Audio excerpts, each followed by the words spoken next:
Hey, what's going on, everybody? So, I got an excellent question that I think we all can really benefit from, including myself. It's from one of my higher tier Patreon subscribers, supporters, and in my higher tier, I have an option where you can ask any question you'd like, and I will do a video response. I usually post the responses on my Patreon page, but this was such a great question. I feel like we can all learn from this, and it's something that I have not addressed specifically in this way. So the topic is on gaslighting, and let me go ahead and read the question. So first, Abe, just wanted to thank you so much for taking your time out to help people like me. I guess my question is, how do you deal with someone who is a notorious gaslighter? How is it that I feel respected and accepted amongst my friends, but when it comes to certain people, you feel like you can't get the right words out to communicate effectively, and I'm constantly being blamed for things going wrong. I get told by other people that they're proud of me because I have accomplished a lot for my age and have a level mind. And I try to be kind to everyone I meet, yet I feel so dumb, can't find a better word, when I'm around this person. I keep my cool in most situations, but how can one person make me lose my composure? Thanks again for all you do. All the best, Christine. So, what an incredible question, and how incredibly brave and courageous and wise and evolved of you, Christine, to be looking at this, and rather than just getting on with your life as most people would do, you have the awareness to have identified something that you want to improve and overcome and move past so that you don't have to deal with any more in your life. So well done on that front. The second thing I'm going to say is you are not alone. I deal with this all the time. We all deal with this. I'm sure anyone out there watching this video will also say, yes, I have had these experiences before where people are being emotionally, mentally manipulative, harassing. This is basically bullying at the end of the day, making you doubt yourself. So I've done countless videos on this. I've done videos that specifically talk about self-doubt versus self-belief, but I've never actually used the term gaslighting in a video. So thanks again for this video question, and hopefully this will help people out there going through the same thing. As I said, we all go through this. We have been through this. We all know some people like this, or have encountered people like this in the past. So if your question started off with saying that how do you deal with someone who's a notorious gaslighter? So to me that would imply that this person is known for doing this. Now, there are generally people can be, while we're all unique, we can also be lumped into different groups, based on how we are, how we behave, and our interests. And I have seen two big groups in this world, givers and takers, right? So givers, which to me, you sound like you're a giver. Givers have this natural gift, an incredible ability to be able to generate energy, generate love, self-love. You can call it, Brene Brown in her book, Daring Greatly, which I highly recommend you go check out. She refers to this as being called wholeheartedness. I like to call it people that are light bearers, people who bear the light, who carry the light, that carry the flame, kind of like the Olympic flame, We can generate that power within us if we're left, not alone, but if we're left in peace, when we're away from people like the one you're describing, we can generate power. And what do givers tend to naturally want to do is to give. And who are givers usually attracted to? We're attracted to usually broken people, sick people, and takers. We tend to be attracted to people who take, who need, who lack, who have a hole inside them, who are the opposite, right? It's just like magnets, right? The opposites attract. So I believe it's very similar to atoms, it's very scientific. The way we are complex organisms, but we're all very different, and we're charged differently, and we behave differently. And whether you're conscious and you're using your thinking or your awareness or your intentions consciously or unconsciously, I believe that personalities and people, when they meet, regardless of how much awareness and consciousness you have, there is going to be a reaction, some sort of a reaction. There will either be a harmonious clicking and connection that will take place, or there will be a clash of personalities. A very wise friend of mine, I'm blessed to have him in my life. He's actually the drummer of my band. And he's wise, and I love having conversations with him. He's very eloquent, uses very few words and describes things very beautifully. And recently, in a conversation with him, he was talking about how it's not that these people are bad, or that you're good, or you're bad, or that they're good.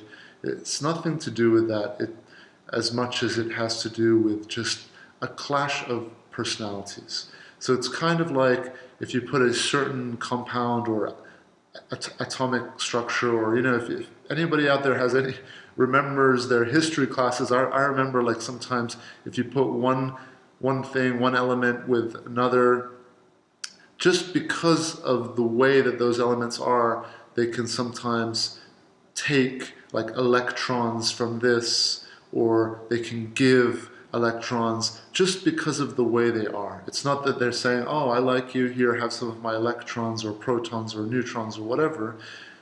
And it's not because the other one says, ooh, I want some of this. It's just the way it is, that when these two meet, some reaction takes place. And sometimes I don't know anything about chemistry, but I can remember my chemistry classes. I remember that, like, let's say I don't know, something will take, like, hydrogen will take this and whatever, and then it will create like gases and whatnot. So if there's any chemistry people out there, maybe you can explain this better in the comments or something. But the same works with people. Okay, so the first thing I would say is that if this person is a notorious gaslighter, you're going to have an instinctual pull, because to me, you sound like a giver. So everything in your DNA is going to want to, like, keep coming back to this person. Because you want to, like, fix the situation, you want to heal, you want to strengthen, you're identifying weakness, you're identifying a problem. But then you've also got to, like, keep in mind that another thing may be going on where you just want to beat this person, and that's an egoic thing, and you want to let go of those feelings, because that's going to only just make you suffer, right? So when we talk about suffering, it's always important to remember to trust the pain in your life. Pain is our greatest teacher. So if you're being hurt by this relationship, by your encounters with this person, then distance is always a great remedy. It's always a great tool, technique. So if this person's a notorious gaslighter, well, if you are able to distance yourself from this person, I would suggest this is the first thing that I would personally do. I use distance in all my relationships, even if it's my family, even if it's my mom, my brother, my grandmom, my uncles, whoever it is, because if I'm unhappy and if I'm in pain and I'm suffering and I have lost my power because at the end of the day, these people like this, they're feeding off your attention, right? That's ultimately what they want. They want to be in your head because, as I say over and over in a lot of my videos, I believe that science will one day be able to measure something that we cannot see, we cannot feel, we cannot hear, but there is something energetically going on. There is something going on where we can feed off each other's attention. And I believe that even if you are thinking of a person at home constantly, that they can feel that your attention is on them. So be aware that your attention, it's your power, it's what you have spent building. It's when you go and you do your training, your sprints, when you're kind, as you said in your message, that you make an effort to be kind to people. Well, when you're kind, when we do charity, when we are so giving, and then we receive love back, when we feel that we're accomplishing our purpose in life, when we're aligned and we're on our path and we are doing what we feel, as Oprah beautifully puts it, or I think she received it from a book called Seat of the Soul, but she talks about being your truest, highest self. When you are able to truly be who you are, it is an energizing, charging experience. We charge ourselves up. And unfortunately, there are people out there that do not have this ability or awareness to do this. And instead of charging themselves up, they live in a dark, empty world of lack and pain and suffering. And rather than facing their pain and their emptiness and their suffering, as you have most likely done in your life, or as many of us we face, and we face that pain, we do the crying, we spend the days, weeks, months being depressed and sad and learning how to overcome it and get through it, and then we gain that strength and that power. Well, a lot of people, they don't. They're too afraid, and yes, we can sympathize and understand because we know the pain, but lazily they instead target energy generators like yourself. They target givers. They may be even jealous. They may want to hurt because they are in pain, and they will want to bring you down. So distance is the best tool that I have so far been utilizing in all my relationships, and I see an immediate impact. So when people are gaslighting, it's a form of bullying. They're trying to make you doubt yourself, right? They're trying to take you away from self-belief and put you in a world of self-doubt. Why would anyone want to do that? So in my last video, I talked about, actually I posted it on my Patreon, but I was talking about bullying and slavery and Black Lives Matters. And in that video, which is, like I said, it's on my Patreon page, I talk about why people bully. People bully or hurt or put others down when they are afraid of them.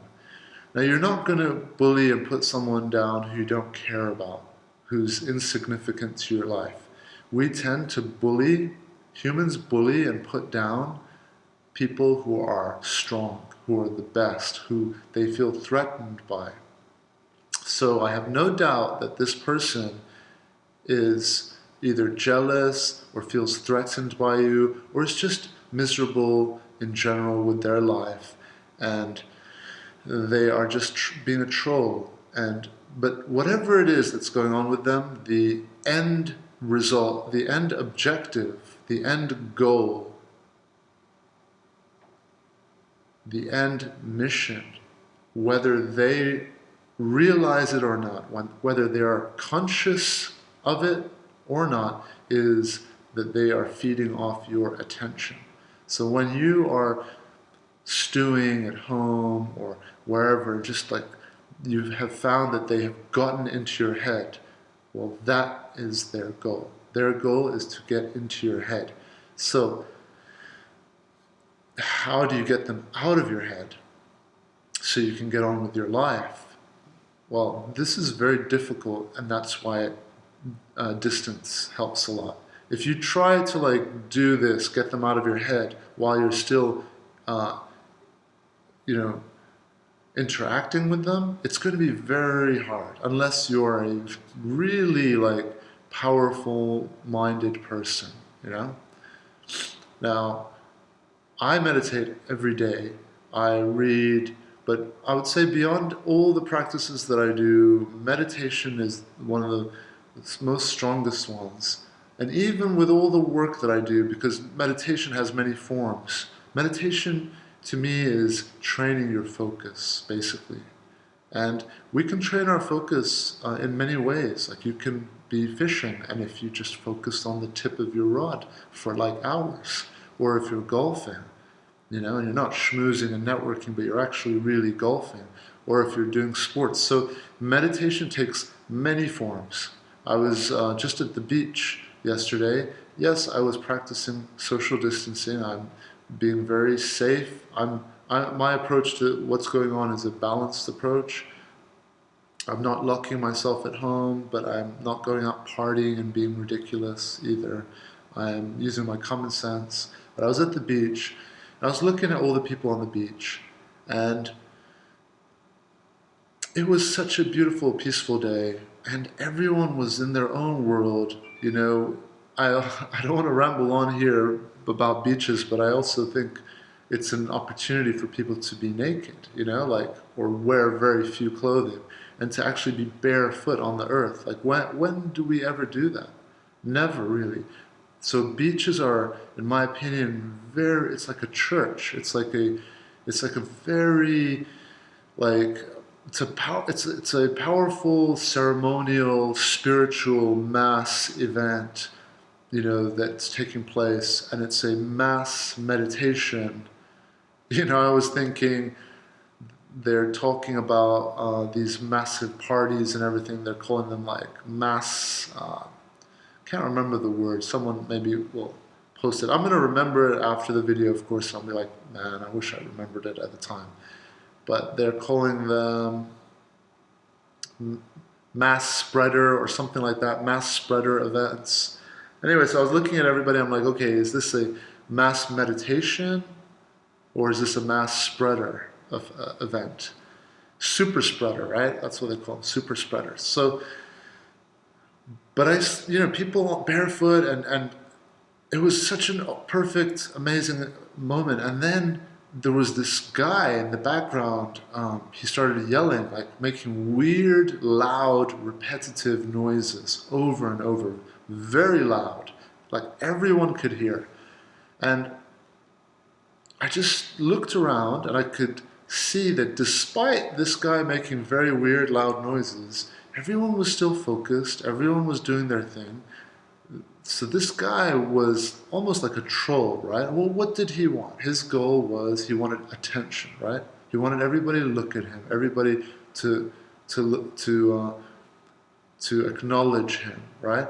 But I looked around and I'm sure that everybody on this beach, they're not like Buddhist monks, they're not, like high-level meditators. They're just your average people, but they have that they're in such a zone, they're in such a state of zoning out and presence and meditation, you can say, focus on where they are, that yes, they could probably hear it, but they make the decision that would prefer to continue what they're doing, playing frisbee, playing in the ocean. I noticed a few people would look, but 95% of people just continued to focus on themselves, right? And then this person eventually faded away and he disappeared in about maybe 60 seconds, right? So if if people engage with people like this, they already know that it's going to make things escalate.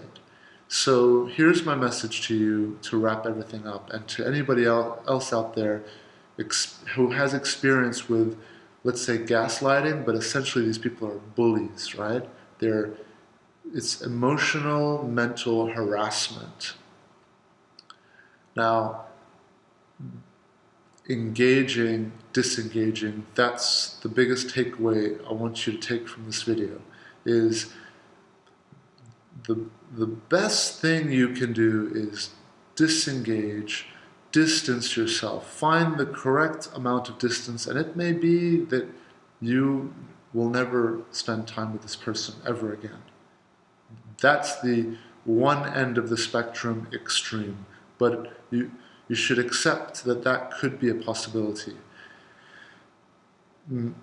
But that's an extreme. On the other extreme is for you to like constantly be drawn to this person, and like weird magnet, you know, or hot-cold relationship, or love-hate relationships are when we keep coming back to a person because of certain things that attract us, but we keep banging and banging and banging. And I'm going to do this because I always try to find a good picture in my videos that I can use for the image. Anyway, so disengaging, I believe, distance, I believe, is important. I sometimes will call people out on their BS, because bullies, believe it or not, 9 times out of 10, they will be terrified if you call them out, especially in front of people. You know, if you say, you know, what you're doing is emotional harassment, or what you're doing is bullying. You know, if it's a guy who's doing this to you, you probably even have more chance of really standing up to him and telling him to back off. You can just say, this is harassment. What you're doing is harassing me. You know, but unfortunately, a lot of these passive manipulators, they do things in a way that's very difficult to pinpoint and argue in a case, like, you know, and give examples, because what they're doing is passive. It's not tangible, but we can feel it at the end of the day, and that's all that matters. Don't doubt yourself ever, ever, ever, because we are all experiencing the same thing. This person may be bullying you and putting you down and manipulating you, making you doubt yourself, because you are allowing them to do that by connecting with them, putting yourself, interacting with them. And you know what I have found a lot of the times is people will actually do things like this to us because it's their way of creating distance. Like, maybe we're not meant to be with this person. Maybe your strength is making them feel down. And when they feel down, what do humans we do? We do tit for tat. Someone punches us, we punch them back.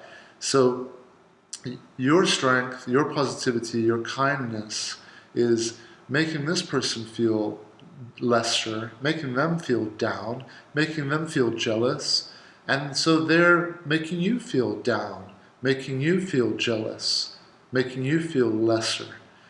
So this, to me, does not sound like a good relationship at all. And while it might be difficult for you if it's a family member or a friend, but I would advise you to overcome that difficulty and remember self-love comes first, because if you're hurt and empty and in pain, you're only going to spread that more and more.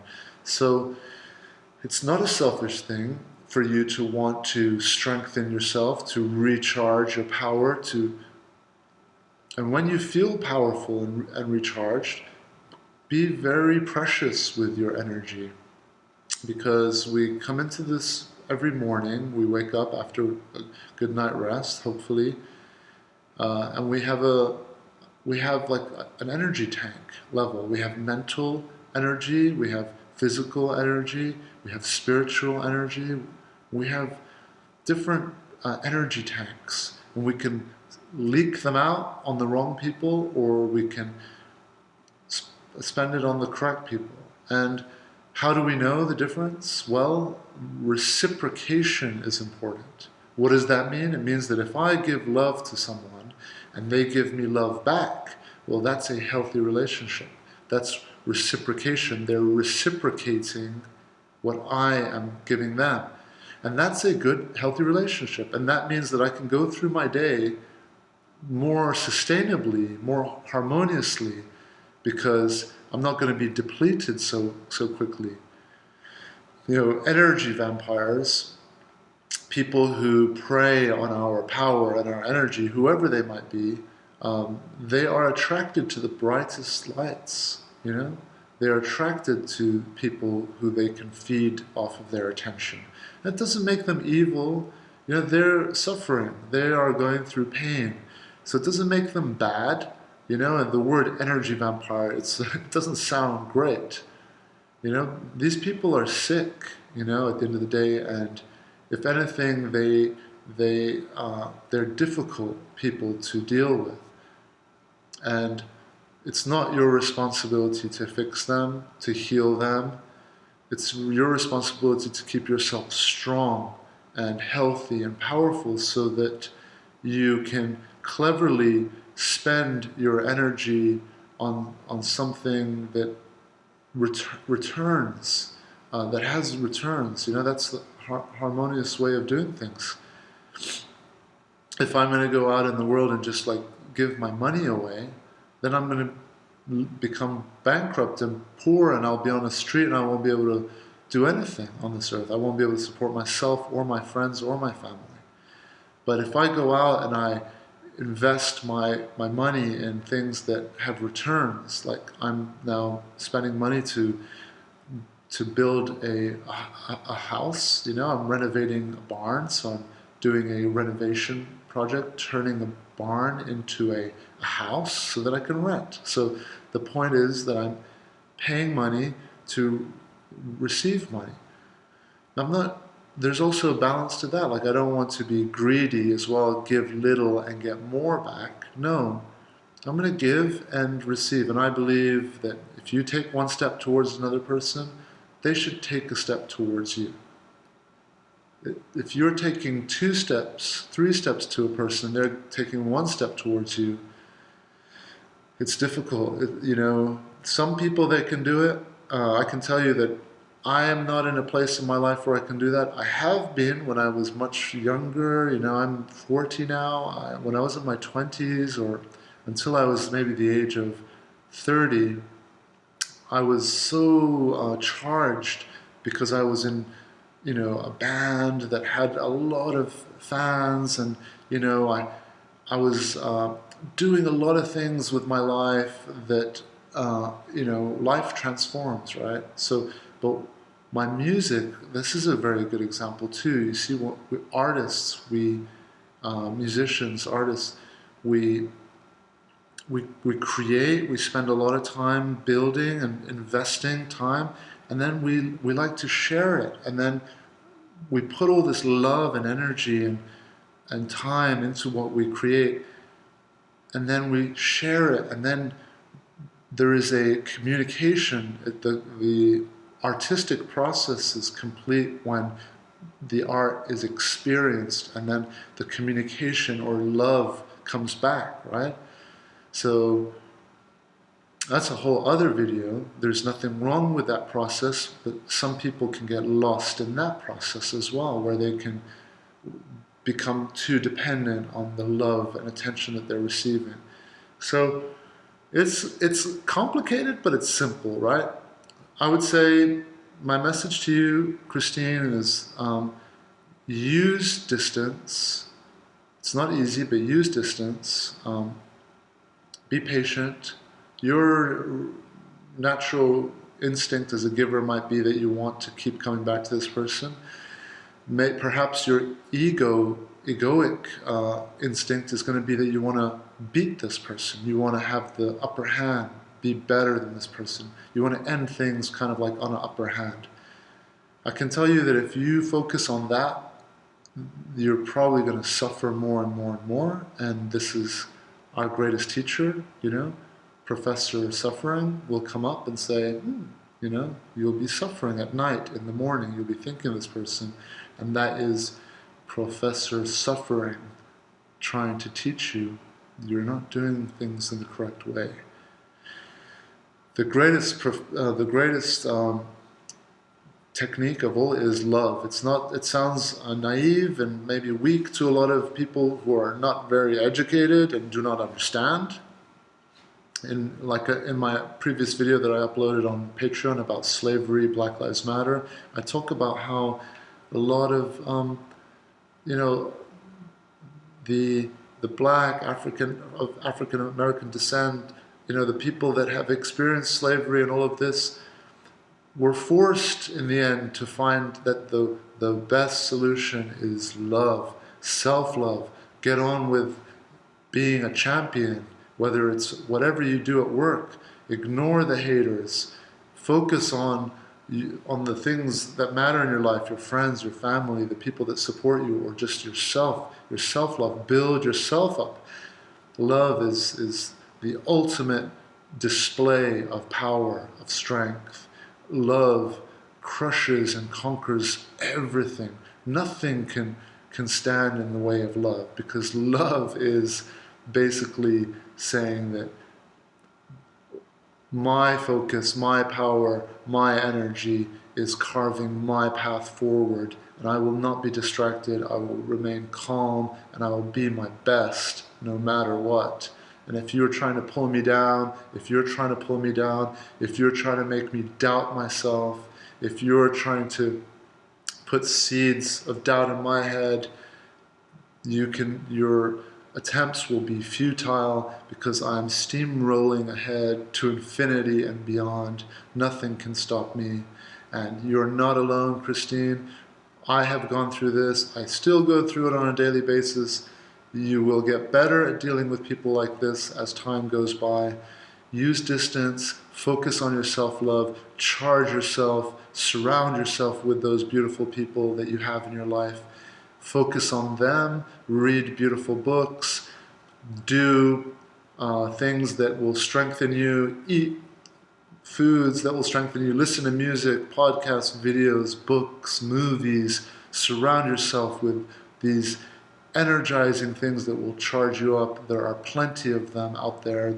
As you can see, you have a community of people who are very similar to you. So we're not alone.